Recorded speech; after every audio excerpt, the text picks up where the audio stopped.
Hello, everyone, and welcome to today's session on COLAs versus pay raises. What's the difference? And frankly, why should you care? Well, here's the deal. When we're not looking at the right information at the right time in our career, we can be a little bit misguided on how these things that are announced out there actually affect us. So today we're going to get really straight on COLAs versus pay raises so that you understand what to look at and when.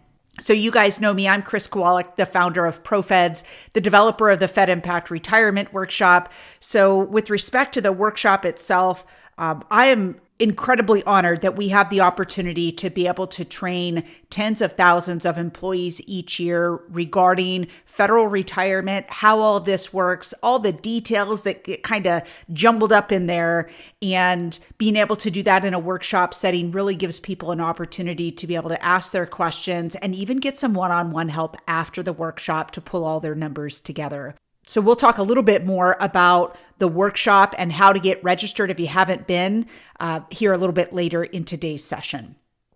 So for today's topic, let's talk a little bit about the various aspects that we're going to be looking at today. So for pay raises, we're going to talk about when, why, and how they are applied and the effect that this might have on your initial federal pension if you're thinking about retiring here soon.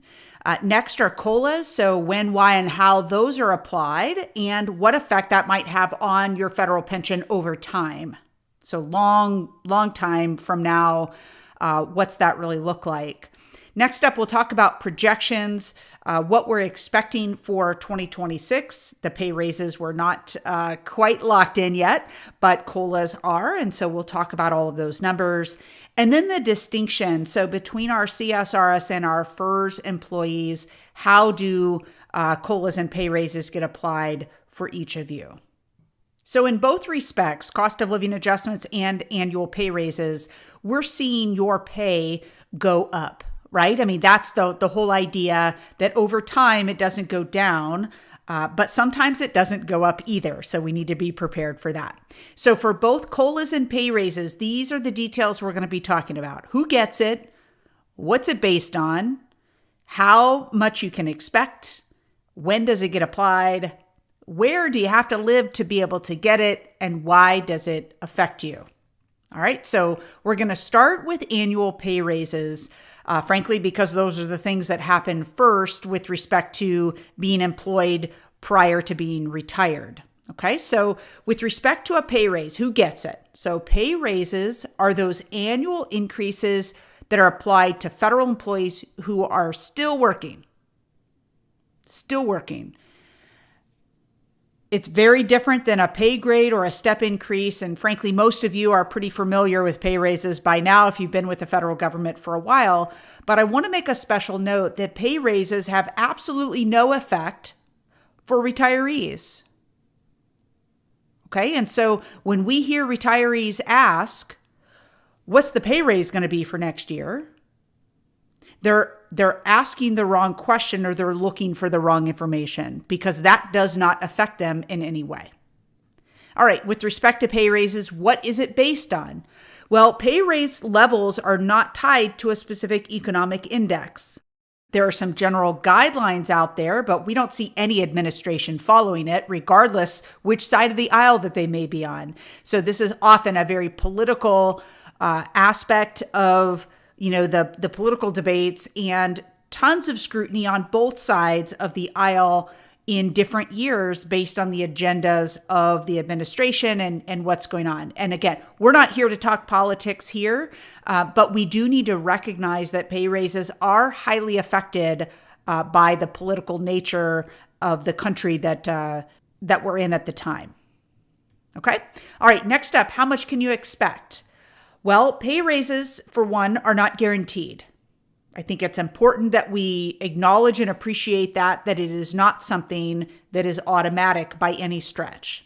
So on the far right-hand side, you'll see that for 2026, we're expecting this to be a 1% across the board pay raise, and there is no change to locality pay. Now, something kind of interesting this year, there's a special subcategory of employees. Those are our certain law enforcement officers who will receive a 3.8% increase. Now, there's some speculation as to which version of law enforcement officers, which true subcategory of Leos are going to receive that extra pay. It's not been finalized, but you can see OPM's guidance on this as far as their thought process right now. If you go to fedimpact.com/Leo-pay-2026, that will redirect you right to the OPM site. The OPM links are just so long and ugly, it's hard to put them on the screen. So we just created a quick little cheat to get over there quickly. So you can read up on that if you're curious how that works. But on the left-hand side, if we look back over the last 10 years, we're looking at an average pay increase of 2.49%.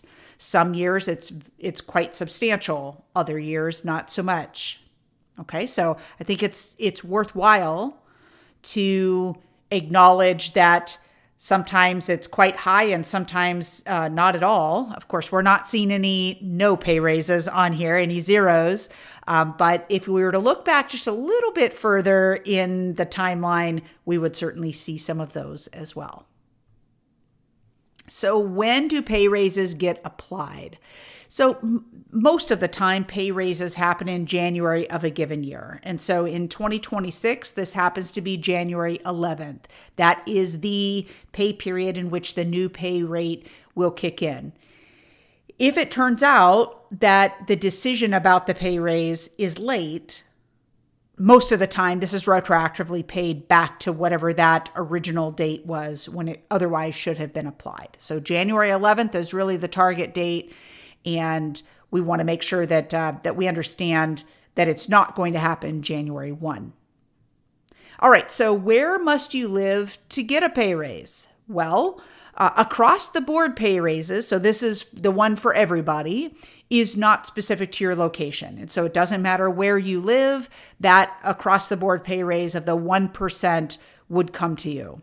Locality pay, on the other hand, is determined based on where your duty station is. And so if you are in one of those areas that has a locality pay, you're probably really curious, what's the increase to that portion of your pay? Unfortunately, for 2026, there is no expected change to locality pay. Okay, so across the board that everyone gets is looking to be 1%, but locality pay is 0% for 2026. All right, so why does this affect you? As far as pay raises go, while you are working, your pay raise will somewhat help you keep up with inflation and the rising cost to support your standard of living, right? Things around you get more expensive, naturally your pay goes up. But when it comes time to prepare for retirement, the higher your basic pay is, the higher your annual leave payout, and the higher your pension is once you finally retire, because your pay influences your high 3 average salary that gets put into your pension calculation. As you might imagine, we get a lot of questions about pay raises and how someone can be personally affected based on their circumstances. So I want to show you a couple of frequently asked questions with respect to pay raises so we can get into some of the details. The first question: if I retire on January 31st of 2026, does the new pay raise get factored into my retirement pension? The answer is yes, but. The higher pay that you're going to receive in January 2026, once the pay raise goes into effect and all that, is going to help your high 3 be slightly higher. But keep in mind, your high 3 is your highest 36 months of consecutive earnings. And so knowing that January 11th is when the pay goes into effect and you're going to retire on January 31st, it's going to affect one of the 36 months in the high 3 calculation. So it's not going to be a significant change. Okay, so a couple of things about the high 3. The effect of the pay raise on your high 3. So that high 3 average is one component of the pension calculation. We're not going to go into the details of the various components of the pension because we'll get a little off track here. But when we think about the high 3, it is the average of the highest 3 years of consecutive earnings in your career. So 3 years being 36 months. It does not have to be fiscal year, calendar year. You don't have to be in a pay grade for a whole year for it to count. It is 36 months of consecutive earnings. They all have to be together. And so you're going to have an extra higher month of pay based on the pay raise that goes into effect. Okay, and so I'm going to oversimplify things here a little bit. For all of our mathematicians out there, give me a little bit of grace. I'm trying to prove a point on this next slide here. All right, so if you were to separate in December of 2025, December 31st, let's say, they're going to look back for 23, 24, and 25 and say, of all of that pay, what is the average annual rate that you are at? Okay, now I realize that not every pay period fits squarely inside a calendar year, so I'm overgeneralizing here, but you guys get the idea. Okay, we're going to take that 2023 pay. We're going to, of course, assume that we had that 5.2% increase that we had going into 24. Same thing into 25 at that 2% level that you guys had last year. And so if this was what your pay rate looked like over the last 3 years, right before you retired, your high three is going to be about $97,077, give or take a bit based on how those pay periods really end for the year. So what does it look like if you were to wait until January, which was the basis of the question that we posed? If I retired January 31st of 26, how much does it change my high three? So here's what it looks like. Remember, the high three is your highest 36 months of consecutive earnings. And assuming that you're like the vast majority of employees and you're earning your highest pay at the end of your career, here's what's going to happen. They're going to look back to 2023, and they're going to strike one of those months from the calculation. So that 77.66 is going to be taken out of the calculation, and in its place comes the 2026 month of pay of 84.17. Okay, and so that seems to be a pretty significant difference in the amount of pay on a monthly basis. But when all is said and done, it only changes the high three by $217 because you don't get a full year's worth of credit for that new pay level. You only get 1 month's worth of credit. And in fact, it's even less than that because of the way the pay periods are falling of when the pay raise happens. So again, I'm overgeneralizing here, but just from a practical standpoint, this is the structure, the construct of the high three average. The government actually gets more granular into the pay level, the pay period level. But here at the monthly level, I think everybody gets the point. So my intent on sharing this with you is that there is not some miraculous difference in waiting until January to, quote, get the pay raise, because it doesn't affect your high three in any kind of significant way. Okay, this would be an extra $2 a year in your pension, which I'm going to doubt is worth it for any of you. The question is, if I retire on December 31st, does the pay raise affect how much I get paid for my annual leave? The answer is yes, and many federal employees don't realize that it actually works this way. For once, the rule falls in your favor instead of the government's favor, right? So annual leave is paid out at the pay level that you otherwise would have been in had you taken the leave, instead of selling back your leave at the end of your career. If you actually went on leave for an extended period of time, what pay level would you have been in at that time? So knowing that the pay raise doesn't happen until January 11th, so let's say that you have 6 months of annual leave saved when you go to retire, about 2 weeks of that will be paid at your 2025 rate, right? That's from January 1st to January 11th. And the rest of that leave will be paid at your new 2026 pay rate with the 1% pay raise. Okay. Now, not all annual leave is paid this way. So I wanted to just give a little bit of a clarifier here. So with respect to how annual leave is calculated, the payout will be calculated based on the hourly rate as if you had continued working for your regular annual leave and for restored annual leave. So that 1% pay raise will be included in the lump sum payout for those two pieces of annual leave. But your hourly rate based on your final salary, so this is the salary that you had on December 31st at the time that you retire, will be what is used to calculate your unexpired comp time and any credit hours that you may have to your name at the time that you retire. Now, I'm not going to go into the super granular details of showing the examples of how the calculation actually happens, but if you are curious, you can go watch the full webinar replay by going to fedimpact.com/webinar-leave. That will take you right to the replay. You'll be able to get the handouts and listen to more of that granular detail of how annual leave is calculated. All right, next question. Is it better to retire at the end of December or January? So in either scenario, whether you decide to go December or you decide to go January, we always encourage employees to retire on the last day of the month. Okay?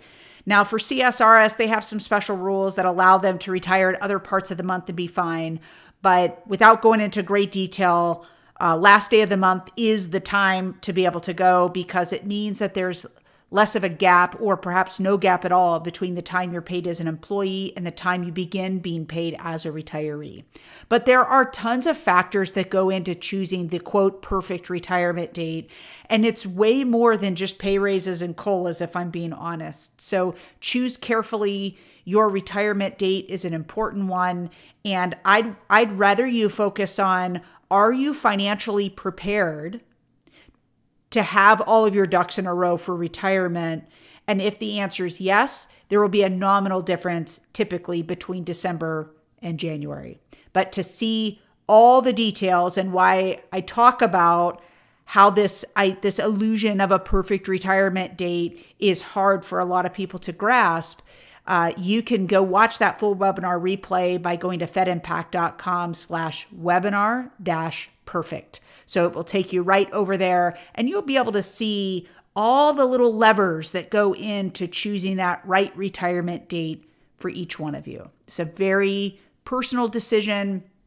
Please don't use some broad brush advice out there that applies to the masses, but maybe doesn't apply to you. That's all great. You can go watch the webinar, and I hope that you'll do that. But I want to just give, from a pay raise standpoint, a couple of highlights for the December or the January retirement date. So if you go at the end of December, your high three won't be affected by the pay raise at all, right? You wouldn't have spent any time in your career in that higher pay raise environment. And so your high three will just be what it is. Okay. But if you retire at the end of December, you're not going to lose any of your annual leave. You're going to be paid out lump sum for all of that leave because you have not broached the new leave year. So you're not in jeopardy of losing any of your annual leave, the user lose that so many of you are familiar with. And lastly, most of that annual leave will likely be paid out at the higher pay level like we just described in the previous question. Okay. Now, if you were to wait until January, your high three will be slightly increased by the pay raise. Remember, it was only $217 in the example that we just looked at. So we're not talking about some market increase in your pay level for high three purposes. Okay. It is possible that you'll lose any of your annual leave that exceeds that max carryover. So for most of you, that's 240 hours. There are some different types of employees that may have a higher carryover limit. But if by going into January, specifically the end of January, it means you're going to trip that wire to lose some of the annual leave. Like let's say you have 400 hours of annual leave. Well, guess what? You're going to lose 160 hours of those to go into the new leave year. And so that has to be factored into the decision of whether January really makes a lot of sense. Okay. And lastly, your annual leave will be paid out at the higher pay level because you would have already been in that higher pay level. So all of your annual leave will be paid out at that new pay raise amount. All right, so that's it for the pay raise. It's not terribly complicated, but there are some funny little nuances that happen that I'm glad we had some time to be able to talk through today. So next up are cost of living adjustments. When we think of cost of living adjustments, for those of you who have been in the military or perhaps served overseas with the federal government, served in Alaska and Hawaii, you might have some conjurings of what COLAs are, but I want to be really clear on the COLA that we're talking about today. So for cost of living adjustments, these are annual inflation adjustments applied to former federal employees' pensions, either CSRS or FERS. So this only applies to people who are already retired. This same number, the cost of living adjustments, those are applied to Social Security benefits. So while you might be looking for federal COLAs with respect to your federal pension, you might also hear talks out there in the general media about COLAs being applied to Social Security, and they're all based on the same number. They're not applied the same necessarily, but they are all based on the same number. I do want to point out, though, current employees are not affected by COLAs. You already have to be retired to be affected by the cost of living adjustment. All right, so what's the COLA based on? Each year, the Bureau of Labor Statistics sets what we call the CPI-W, and it is all based on the rising cost of what they call a basket of goods. They have a set listing of things that they track the change in price for, and they're able to determine how much over a given year. Actually, they do this every month, but over the given year, it's announced in October how much more expensive things are in this basket of goods than they were a year ago, right? That's the concept of the CPI-W. So on the far right-hand side, I want to just get a couple of things really straight for everybody. Most of you on this webinar are under the newer retirement system, FERS. So this was created in 1984. Most of you are in that category at this point. Very few CSRS employees left. So I want to make sure that we're really clear on how the COLA or the CPI-W is applied. It all determines how much your pension is going to change, and it's based on how high or low the CPI-W is. So it's always expressed in the form of a percentage. And so on the far left-hand side of that table, you'll see when the CPI-W is high, so greater than 3%, you will see that the CSRS retiree gets whatever that number is. FERS retirees are going to get that number that the BLS released minus 1%. Now, 1% doesn't seem like a big deal, but if it's 1% from 3%, that's a third of the increase that you otherwise would have received had you retired under the CSRS program and not the FERS program. Now, there's nothing you can do about this. There's not a box you can check or an initial that you can make that lets you get that higher COLA. But it is important to realize that when inflation is high, which is what CPI-W is tracking, that FERS retirees fall further and further behind. Now, in the event that the CPI-W is between 2 and 3%, the CSRS retiree will get that number, and the FERS retiree will get a flat 2%. Now, the feds really want inflation to be right about 2%. So assuming that we're less than or equal to 2%, CSRS and FERS retirees get the exact same change to their pension. So the CPI-W in its full form would happen for both CSRS and FERS retirees. Okay, so this is why we say that CSRS get COLA and FERS get Diet Cola.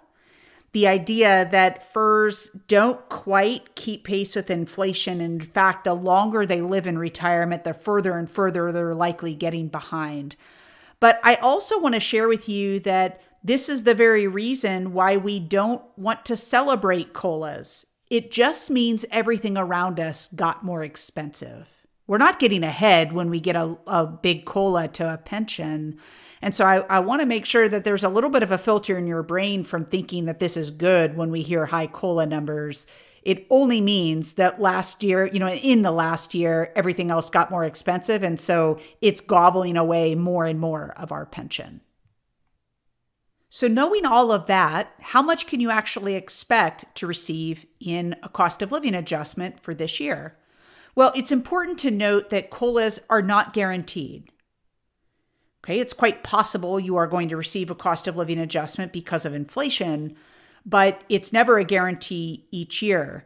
But for 2026, the CPIW that is used to determine the COLA was announced. A little bit late because of the shutdown, but we're looking at a 2.8% cost of living adjustment. So CSRS retirees will get a 2.8% increase to their pension, and FERS retirees will get a 2% increase to their pension. If you're curious what things have looked like over the last 10 years, we have the chart on the right-hand side that shows you those distinct differences between the different retirement systems. And you can see that CSRS retirees over those 10 years have averaged a 3.11% increase to their pension. Meanwhile, the FERS retirees have only experienced a 2.6% increase. So the longer this goes on, the further and further those FERS retirees get from their money keeping pace with inflation. So here are the important dates. The CPIW, or the COLA, is announced in mid-October of each year. It would be applied to the December pension accrual, and then it's payable for the first time in the January pension payment. Now, CSRS retirees will receive cost of living adjustments regardless of their age when they retire. So if they retired at 55, they're going to get their cost of living adjustments right away. Okay? FERS retirees, on the other hand, don't start receiving cost of living adjustments until reaching the age of 62. Now, there are some exceptions, a primary one of them being our special category employees. So these are our law enforcement officers, firefighters, and air traffic controllers. They receive their cost of living adjustments immediately because they are forced to retire at a much earlier age because of their jobs. Okay? Now, here's the part that gets confusing, and I want to just set the record straight today. The first COLA that you receive in your pension very well may be prorated based on the number of months of the prior COLA year that you're retired. Now, pop quiz, who knows what a COLA year is? Most people don't. They assume we're operating on a fiscal or a calendar year or something that's simple, but I want to share with you how this really works. All right, so we're going to do this in the form of the question. If I retire December 31st, do I get the cost of living adjustment in January of 26? The easy answer is no. New retirees only get a prorated portion of the new COLA based on how many months of the prior year, of the COLA year, that they were receiving a pension. So the COLA year goes from receiving a pension December of 24 to November of 25. Okay, well, if you retire December 31st, you did not receive a pension check in November of 25, the prior month. So the answer for you would be zero. You get none of the cost of living adjustment. But it's not always quite that simple, right? For somebody that's retiring in December, we know that they don't get the COLA the following year immediately, okay? But I need to break this down because many of you are questioning, like maybe you retired September 30th with the mass fork in the road offer, or maybe December 31st is your date, or maybe March of next year is when you're eligible and you're going to go. So I wanted to just break this down for everybody so that it's as clear as mud with respect to how the government is handling COLAs. So here's how it works. There's a lot on this slide, but you can find the area of the year, the part of the year that you retired or plan to retire, and get an idea of what things are going to look like. So let me walk you through this real quick. Over on the far left-hand side, the employee separates or retires January to December of 2025. So you find the month in which you plan to retire. Your pension will begin accruing the first day of the following month. So if you separate in December, your pension begins accruing in January. With respect to the cost of living adjustment for January of 26, that middle column, we know, if we go to the very bottom, we know that if you retire in December or November of 25, you will receive none of the 2026 COLA. It's just the way the math works.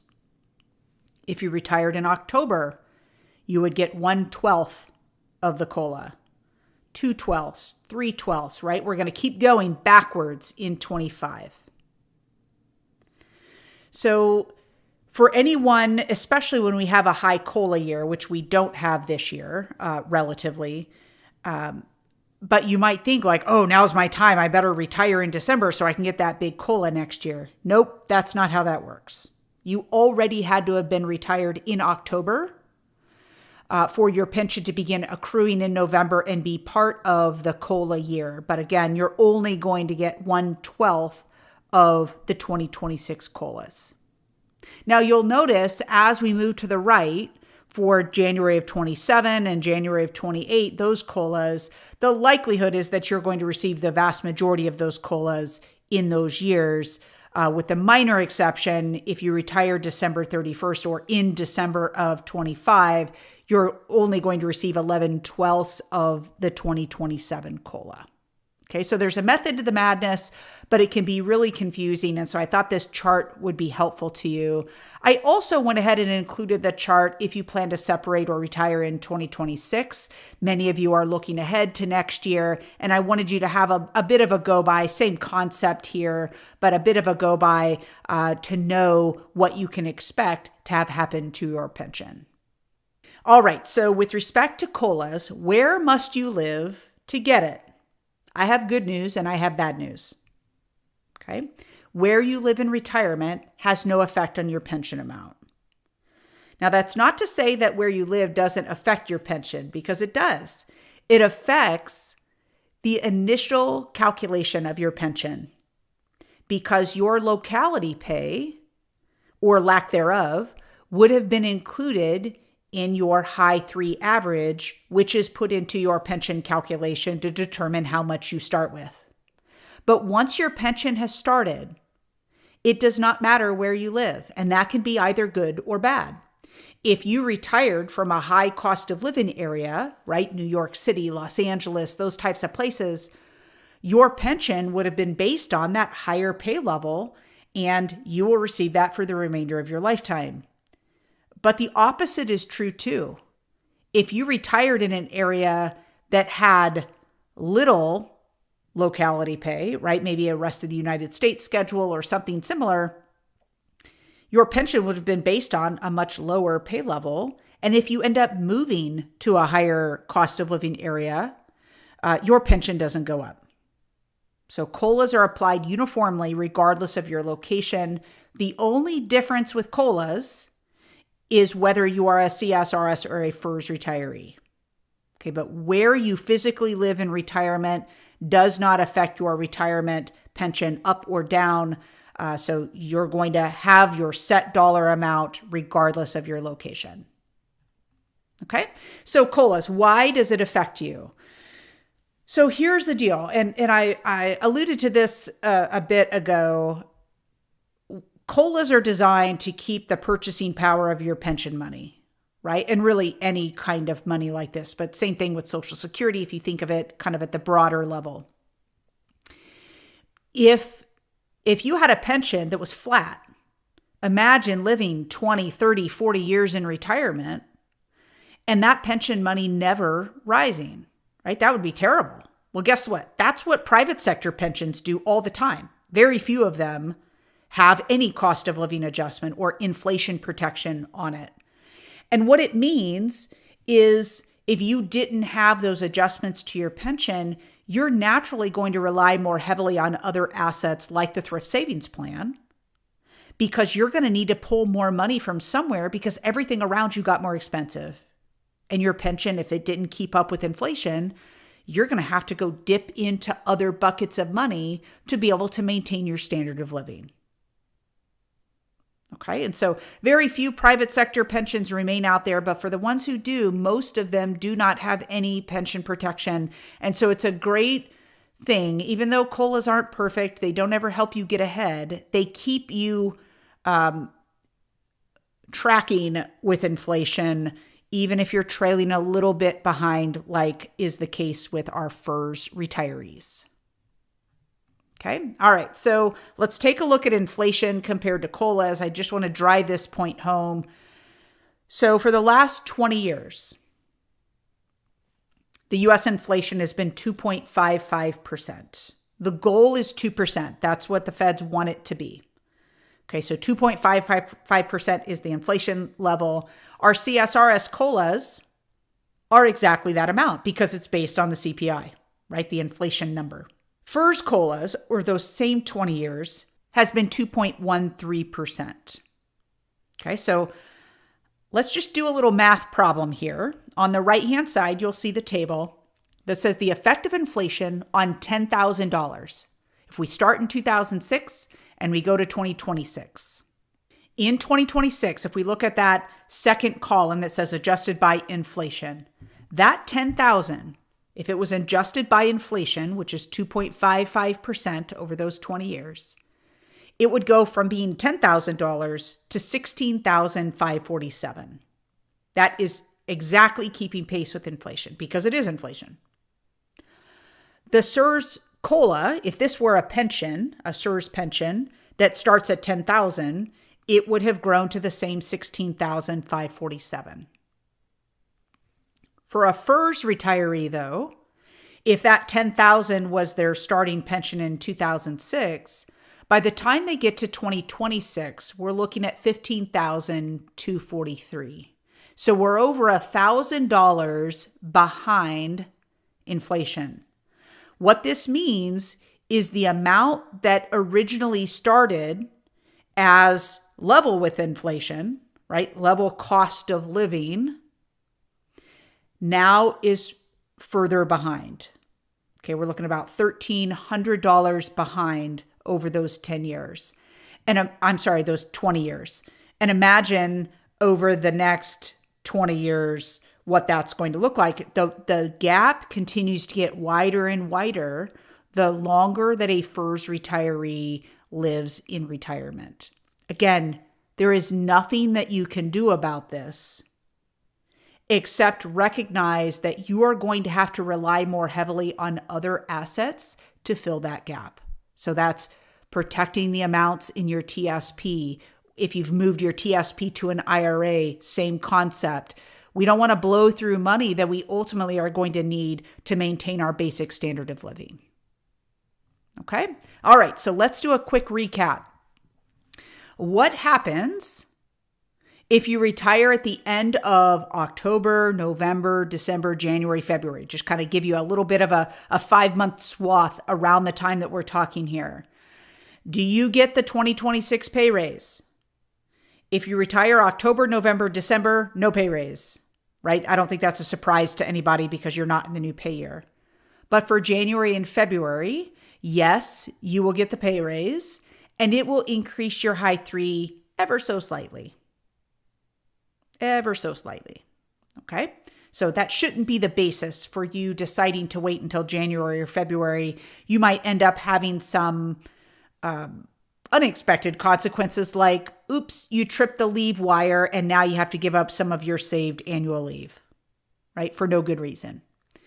So now the question is, do you get the 2026 COLA? If you retired in October, you'll get 1/12 of the COLA starting in January. But nobody else on this list, if you retire November through February, you are not receiving the COLA that was just announced. Okay, so hopefully that helps to kind of summarize what we're looking at here. Definitely a lot to think about for each one of you. All right, so wrap up and next steps. So pay raises and COLAs are paid in very different ways to different audiences at different times, and neither of them are guaranteed. Please do not base your decision to retire solely on pay raises and COLAs. You've got to look at the bigger picture. Are you prepared, generally speaking, to financially weather the storm of what retirement can look like? It can be quite amazing if we've done it the right way, if we've done the planning the right way and we've looked at the numbers. Because here's the deal. When you know your numbers, your financial decisions become obvious. If by virtue of digging into your numbers before you make the decision to retire, you're able to stress test your numbers to say, if I get no COLA at all, what do things look like? Am I okay? Are you teetering right on the edge of being able to pay bills and not pay bills, regardless of what happens to cost of living adjustments? Right? That it can be part of the conversation, but please don't let it be all of the conversation.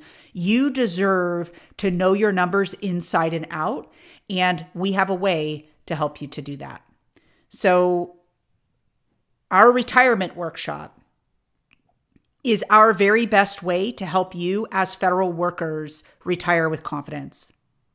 To attend a workshop, it's actually quite simple. These are in-person training sessions. We did the whole virtual thing years ago during COVID. There is something special about stepping away from your normal life, sitting in that room, and be focused on yourself and your future.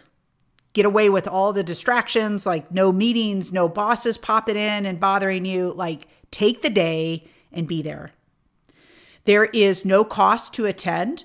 A lot of people say, well, but I have to take leave to go. Well, probably not. Most agencies will grant you admin time to be able to attend this session because agencies have an obligation to provide pre-retirement training to their employees. And so this is a way that the agency can put the check in the box that they made that training available to you on the clock.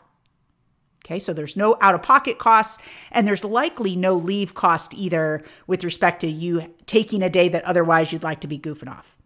Okay, this will be the most productive day of annual leave if you have to take it, if your agency doesn't approve it. But 95% of our audiences are there on the clock because their agency allowed them to go. So during this workshop, we cover all the federal benefits topics and all the decisions that you're going to need to be making. We're not telling you which decisions to make. That can be part of the one-on-one help that's available where you're getting recommendations of like putting all the numbers together and seeing what really needs to happen. But that one-on-one help is so critical because how on earth do you retire with confidence if you don't know your numbers? And knowing your numbers tells you the next move that you need to be making. So I hope that you will take the time to attend this workshop. If you've already attended and you need a refresher, register, get in there, get your brain rewired, talking about all of this stuff, and tell your coworkers that need to hear this message. Those people who are confused about how things work, even the people who you think have it all together, that may behind the scenes not really know their numbers and how this all plays out. This is a perfect opportunity for them to be able to get this training as well. And everyone who attends that workshop has an opportunity for that one-on-one help available in the weeks following the workshop. And I hope that you will take advantage of that as well. So you can see all of the details for our workshops by going to fedimpact.com/attend. You'll see all the cities and dates that are currently open for registration to select the workshop that's best for you. Hey, thanks for watching. To stay up to date on your federal benefits, subscribe to our channel and give a like so that you're sure to see more videos like this one right in your feed. And while you're here, check out a few of our most popular videos to help you retire with confidence.